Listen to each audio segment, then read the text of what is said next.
Assalamualaikum warahmatullahi wabarakatuh. Halo teman-teman semuanya, kembali lagi dengan saya Noftalina. Di kesempatan kali ini, kita akan sharing ya, atau berbagi pengalaman terkait dengan tips menjawab tes wawancara PPG Prajabatan tahun 2024 teman-teman, oke. Nah, selain tips-tips, and tricks cara menjawab, nanti juga akan, saya spill terkait dengan kompetensi apa aja yang diujikan dalam wawancara PPG Prajabatan itu sendiri, oke. Yuk langsung aja jangan berlama-lama, jadi untuk kompetensi apa saja yang diujikan di wawancara itu ada 10 poin teman-teman ya. Ini yang jadi fokus teman-teman. Mungkin pas kemarin itu pengisian esai teman-teman sudah, menyangkut lah satu dengan yang lain ya teman-teman, nanti kita bahas satu persatu. Yang pertama coba ini ada building positive working relationship ya, atau membangun hubungan kerjasama yang positif. Nah ini yang dimaksud, kompetensi terkait dengan hubungan atau relationship, antar individu teman-teman ya, atau dalam kelompok.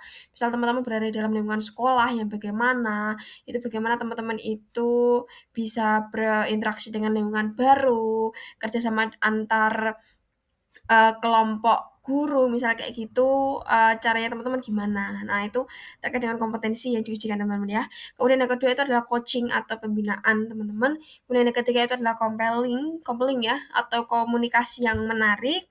Kemudian ada continuous learning, jadi komunikasi yang continue atau secara berkelanjutan, secara terus-menerus ya. Kemudian ada pengambilan keputusan. Nah ini bagaimana teman-teman ketika nanti ada kasus, bagaimana caranya teman-teman itu menyelesaikan, apakah ada tips triknya, kemudian langkahnya, strateginya gimana, itu nanti, seputar itu teman-teman ya. Kemudian ethical maturity, itu kematangan beretika, jadi etika teman-teman ketika di sekolah menghadapi anak itu bagaimana, kemudian bagaimana teman-teman itu kayak mengelola pekerjaan, misal, di sekolah, suatu sekolah teman-teman itu dikasih 2 tanggung jawab. Nah, bagaimana teman-teman itu bisa melaksanakan kedua kegiatan itu, tapi tidak merugikan salah satunya. Itu bagaimana teman-teman cara untuk mengatasinya ya. Kemudian ada misi atau tujuan, kemudian ada daya juang, dan bagaimana cara teman-teman itu menghargai perbedaan atau value different, valuing difference ya. Nah, yuk mari kita lanjutkan. Ya, ini untuk kompetensi yang diujikan dalam wawancara teman-teman ya. Ini, kemungkinan sudah teman-teman tulis dan sudah teman-teman cantumkan ketika menulis esai, jadi nanti direview aja, dibaca lagi, oke? Lanjut teman-teman, ini ada tips menjawab tes wawancara. Jadi ada 5 tips ya teman-teman ya, yang akan saya bagikan.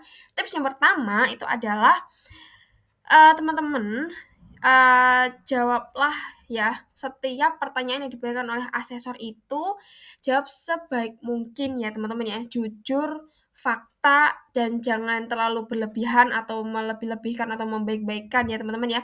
Jangan juga dikurangi ya, jadi porsinya itu pas teman-teman ya, silakan jujur karena asesor itu tahu, ketika teman-teman itu jawab jujur atau enggak itu tahu ya. Kemudian yang kedua itu adalah untuk pertanyaan yang berhubungan dengan hal pribadi teman-teman ya, silahkan jawab yang paling bijak teman-teman ya. Untuk kepentingan negara dan peran teman-teman, nantinya sebagai guru di suatu sekolah di situ gimana. Jadi, silakan teman-teman itu posisikan, diri teman-teman itu sebagai seorang guru profesional. Ketika nanti sudah pendidikan, kemudian nanti di sekolah itu bagaimana. Jadi silakan posisikan teman-teman menjadi guru, oke? Jadi bukan sebagai pribadi, oke? Ya, next, yang ketiga, itu, dalam tes wawancara itu tidak ada jawaban yang benar atau salah teman-teman ya, tapi jawablah pertanyaan dengan sebaik mungkin agar penjelasannya itu terdengar, dan kalau bisa meyakinkan si asesor teman-teman ya. Mungkin dijawab kemudian dikasih contoh, hubungannya gimana, interaksinya gimana, kayak gitu. Jadi sedetail mungkin, tapi jangan terlalu bertele-tele, jadi singkat, padat, dan jelas, kayak gitu ya teman-teman ya. Ya, yang keempat, itu menguasai ilmu dalam bidang terkait. Misal contohnya, saya tak kasih contoh jurusan PGSD ya. Itu harus tahu terkait dengan seluk-beluk, jurusan PGSD, terkait dengan materi pembelajarannya bagaimana, cara menyelesaikan bagaimana, tujuan, metode, atau mungkin, metode pembelajarannya bagaimana, kayak gitu ya teman-teman ya. selama mengajar, jadi harus dikuasai dulu itu, oke? Kemudian yang terakhir, yang kelima, ini tips dari saya teman-teman ya, ingat kembali teman-teman esai yang pernah ditulis ya, pada saat upload pendaftaran administrasi itu silakan dibaca lagi ya, saya pasti, yakin bahwa teman-teman sudah meng-save ya atau mungkin bisa dibaca lagi di SIM PKP-nya teman-teman bagian esai, silakan dibaca lagi karena itu nanti asesor dia punya kayak semacam draft ya teman-teman ya, itu untuk mengkonfirmasi apakah benar yang teman-teman sampaikan ketika wawancara apakah relate atau enggak, kayak gitu ya teman-teman. Itu aja sih teman-teman ya, kayak sekilas terkait dengan tips menjawab tes wawancara PPG Prajabatan tahun 2024 dan kompetensi apa aja yang diujikan dalam wawancara tersebut ya. Semangat terus teman-teman bagi para pejuang PPG Prajabatan tahun 2024 ya. Semoga dikasih kelancaran untuk tahap selanjutnya sampai nanti lulus dan fikskan atau memang sudah dinyatakan resmi menjadi mahasiswa PG Prajabatan. Kayak gitu aja teman-teman ya. Untuk video selanjutnya nanti tunggu aja, kita akan membahas atau mengulik satu persatu terkait dengan wawancara lagi. Jadi part 3 teman-teman, oke? Oke teman-teman, terima kasih. Assalamualaikum warahmatullahi wabarakatuh.